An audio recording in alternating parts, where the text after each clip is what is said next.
জয় নিতাই। আজকে আমরা জানব স্নানযাত্রার দিন কেন জগন্নাথ এবং বলরাম দুইজনই গজবেশ ধারণ করেন। কোনো এক সময় এক ভক্ত শেঠজি মহারাজ তিনি জগন্নাথ ধাম পুরীধামে শ্রীক্ষেত্রে গমন করলেন। জগন্নাথকে দর্শন করার পর তার মনে হৃদয়ে খুব ভক্তির ভাব জাগ্রত হলো। তার ইচ্ছা হলো যে আমি ভগবানকে কোনো কিছু প্রদান করব, উপহারে দেব। কিন্তু কি উপহারে দিই? তিনি ভাবলেন যে ভগবান আমাকে অনেক সামর্থ্য দিয়েছে, তাই আমার সামর্থ্য অনুযায়ী আমার ভগবানকে কিছু দেওয়া উচিত। তা ভগবানকে আমি একটা সুন্দর পোশাক দেব, কিন্তু এমন একটা পোশাক দেব যে পোশাকটা এখন আর ভগবানের নেই, অর্থাৎ যে পোশাক এখনো পর্যন্ত তার জন্য তৈরি করা হয়নি। তো এরকম পোশাক দেবেন মনে মনে চিন্তা করছেন।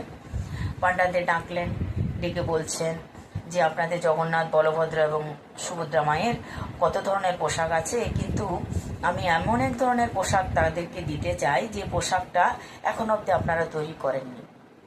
তো পাণ্ডারা তখন তাদের লিস্টটা বের করলেন, যেখানে লেখা আছে জগন্নাথ দেবের কয়টা পোশাক আছে, কি কি ধরনের পোশাক আছে, কিরকম পোশাক আছে। সেই লিস্টটা বের করে তারা যখন দেখলেন একে একে সব ধরনের পোশাক আছে। গ্রীষ্মকালীন পোশাক, শরৎকালীন পোশাক, বর্ষার পোশাক, শীতের পোশাক, 12 মাসের 12 রকমের অনেক ধরনের পোশাক আছে। সুতি বলুন বা সিল্ক বলুন, বিভিন্ন ধরনের পোশাক অলরেডি ভগবানের আছে। তো কি ধরনের পোশাক নেই? ওনারা বলছেন যে আমাদের প্রভুর সব ধরনের পোশাকই তো আছে, আপনি চাইলে যে কোনো ধরনের পোশাক দিতে পারেন। কিন্তু শেঠজি মহারাজ চিন্তা করছেন আমি এমন পোশাক দেবো যেটা ভগবানের এখন অব্দি নেই। আর এদিকে পাণ্ডারা বলছে সব ধরনের পোশাক আছে। তখন তিনি চিন্তা করে বলছেন আমাকে যখন ভগবান সামর্থ্য দিয়েছেন, তাহলে আমি ভগবানকে সোনার পোশাক প্রদান করব। তাই সোনার পোশাক প্রদান করার ইচ্ছায় তিনি পাণ্ডাদের বললেন যে আপনারা ভগবানের জন্য সোনার পোশাক তৈরি করুন, যা খরচা লাগে, যা টাকা লাগে সেটা আমি দিয়ে দেব।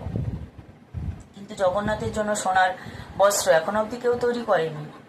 তাই সমস্ত পাণ্ডারা চিন্তায় পড়ে গেলেন যে কি করে সোনার পোশাক তৈরি করা যাবে, কে তৈরি করবে।